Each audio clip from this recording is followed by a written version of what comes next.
ಇದೇ ಸಂದರ್ಭದಲ್ಲಿ ಸಂಭಾಜಿನಗರದಲ್ಲಿ ಬೈಕಿಗೆ 200 ರೂಪಾಯಿ, ಕಾರಿಗೆ 2,000 ರೂಪಾಯಿ ಪೆಟ್ರೋಲ್ ಮಿತಿ ಅಂತೆ. ಇವರು ಮಿತಿ ಬೇರೆ ಮಾಡ್ಕೊಬಿಟ್ಟಿದ್ದಾರೆ.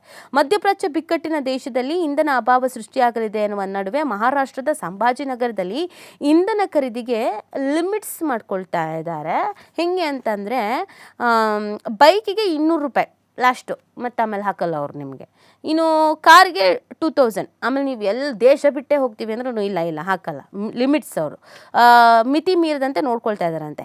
ಇಂಧನ ಕೊರತೆ ವದಂತಿಗಳಿಂದಾಗಿ ಪೆಟ್ರೋಲ್ ಬಂಕ್ಗಳಲ್ಲಿ ಜನರು ಕ್ಯೂ ಹಿನ್ನೆಲೆಯಲ್ಲಿ ಜಿಲ್ಲಾಡಳಿತ ಈ ಆದೇಶ ಹೊರಡಿಸಿದೆ. ಅಲ್ಲದೆ ವಾಹನಗಳು ಹೊರತುಪಡಿಸಿ ಬಾಟ್ಲಿ, ಡಬ್ಬಿ ಇದರಲ್ಲೆಲ್ಲ ತುಂಬ್ಕೊಂಡು ಹೋಗೋಕೆ ಅವಕಾಶ ಇಲ್ಲ. ಕ್ಯಾನು ಮನೇಲಿ ಎಷ್ಟು ಬಾಟ್ಲಿ ಇದೆ, ಎಷ್ಟು ಕ್ಯಾನ್ ಇದೆ, ತೊಗೊಂಡೋಗಿ ತುಂಬ್ಕೊಬಿಡೋಣ. ಎಷ್ಟು ದಿನ ಬೇಕಾದ್ರೆ ಯುದ್ಧ ಆಗಲಿ, ನಾವು ಮಾತ್ರ ಶೇಖರಣೆ ಮಾಡಿ ಇಟ್ಕೊಳ್ಳೋಣ, ಸ್ಟಾಕ್ ಮಾಡಿ ಇಟ್ಕೊಳ್ಳೋಣ, ಅವಕಾಶ ಇಲ್ಲ ಅಲ್ಲಿ. ನಮ್ಮಲ್ಲೂ ಒಂದಷ್ಟು ರೂಲ್ಸ್ ತಂದಿದ್ದಾರೆ ಇದಕ್ಕೆ ಸಂಬಂಧಪಟ್ಟಂತೆ. ಇನ್ನು ನಯಾರದಿಂದ ಪೆಟ್ರೋಲ್ 5 ರೂಪಾಯಿ, ಡೀಸೆಲ್ 3 ರೂಪಾಯಿ ದರ ಏರಿಕೆ ಮಾಡಿಬಿಟ್ಟಿದ್ದಾರೆ ಈ ಗ್ಯಾಪಲ್ಲಿ.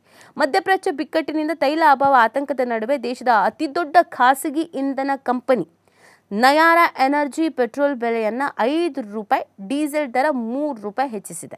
ಗ್ರಾಹಕರಿಗೆ ಶಾಕ್ ನೀಡಿದೆ. ಗುರುವಾರದಿಂದಲೇ ಜಾರಿ ಬಂದಿದ್ದು ಬೆಲೆ ಏರಿಕೆ ಪರಿಣಾಮ ಬೆಂಗಳೂರಿನಲ್ಲಿ ನಯಾರ ಎನರ್ಜಿ ಪೆಟ್ರೋಲ್ ಬೆಲೆ ಲೀಟರ್ಗೆ 108 ರೂಪಾಯಿ ಹಾಗೂ ಡೀಸೆಲ್ ಬೆಲೆ 94 ರೂಪಾಯಿ ಆಗಿದೆ. ದೇಶದ ಒಟ್ಟಾರೆ 1.2 lakh petrol ಬಂಕ್ಗಳಲ್ಲಿ Nayara energy company 6,967 ಬಂಕ್ಗಳನ್ನು ಹೊಂದಿದೆ. ಸೊ ಇವರು ಇದನ್ನು ಜಾಸ್ತಿ ಮಾಡ್ಕೊಳ್ತಾ ಇದ್ದಾರೆ.